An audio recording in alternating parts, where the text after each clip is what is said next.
I'm happy to be joined today on Primetime Local News with Angie Mellen. Angie is with the Eating Disorder Support Network of Alberta. Angie, thank you so much for joining me today. Thank you so much for having me. Well, Angie, the reason we're talking today is there's a recent controversy. Kim Kardashian, who many people know, love her or hate her, recently was at the Met Gala and wore a dress that was Marilyn Monroe's. But she was talking about having to get into this dress, taking her basically 3 weeks and losing 16 pounds in that time, which is not healthy. So being she has a platform of, in some cases, hundreds of millions of viewers, Angie, do you think this sends the wrong message, especially to young girls who may be following her? Well, it's really unfortunate that she had to share this message because this sort of glamorizes disordered eating behaviors. And it's really a prime example of diet culture and how we can see dieting show up. And diet culture really equates thinness with moral goodness or like moral status, that sort of thing. So we really see this with her, and her followers also might see it as a way to gain status, to be more popular, that sort of thing. So for people who are already susceptible and vulnerable to eating disorders, this sort of behavior being modeled and showcased can actually lead them to internalize it and make them really vulnerable to eating disorders. You would think that maybe by this time she would realize that she is a role model and anything she says, especially for younger people, can be taken to heart. What do you think maybe would have been a better message, Angie? Or should she maybe just have not gone ahead and done this if it was going to mean that she had to drop such a large amount of weight in such a short time?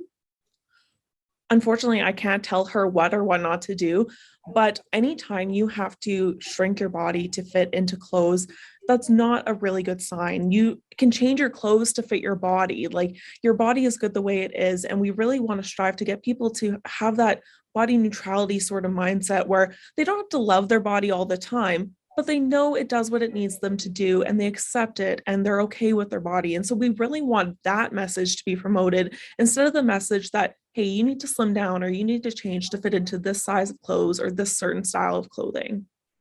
Angie, in your work with the Eating Disorder Support Network of Alberta, how do you help educate people, not just young women, but older people in the older generation and men, even for that matter, too? Obviously, it's not just a problem that is to one sort of person or an age group. What are some of the things that you guys do to help educate people in regards to eating disorders or how they can get help if they need it? Yeah, so unfortunately, like you said, eating disorders do affect anyone. They have no age, race, size, shape, socioeconomic status, or anything like that.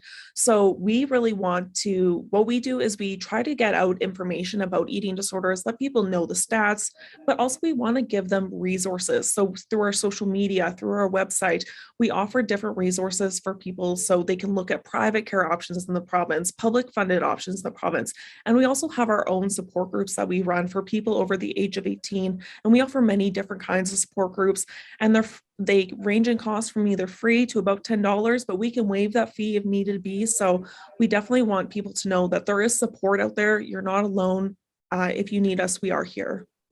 And can people reach out anonymously to Angie? They don't need to have, say, if there's a teenager who is struggling with this and they maybe are a little scared to chat with their parents, can they reach out to you guys and then not have to bring the parents in right away so they can look at finding out ways to get help? Because I know that there is unfortunately still a stigma attached to that, and a lot of people don't go public because of that. Yeah, so unfortunately, you're right. That stigma does exist. Unfortunately, our organization does not work with people under the age of 18. However, we do have partners in the Calgary Silver Linings Foundation. They have a peer hotline, which is really good for people who need to just talk to someone. Also, the National Eating Disorder Information Center, NEDIC, they also offer a peer hotline. So people under the age of 18 have that opportunity that they can talk to someone without needing to disclose to their parents right away. So, Angie, if anybody is looking for more information to get in touch with you or any of these other operations or organizations, what's the best way to do that?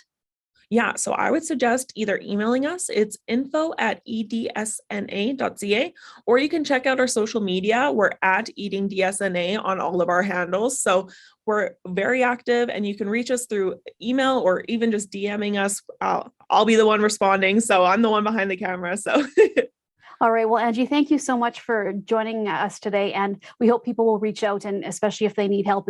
It's so easy just to, send that email, and you guys can give all the help that they need and get them started. Definitely.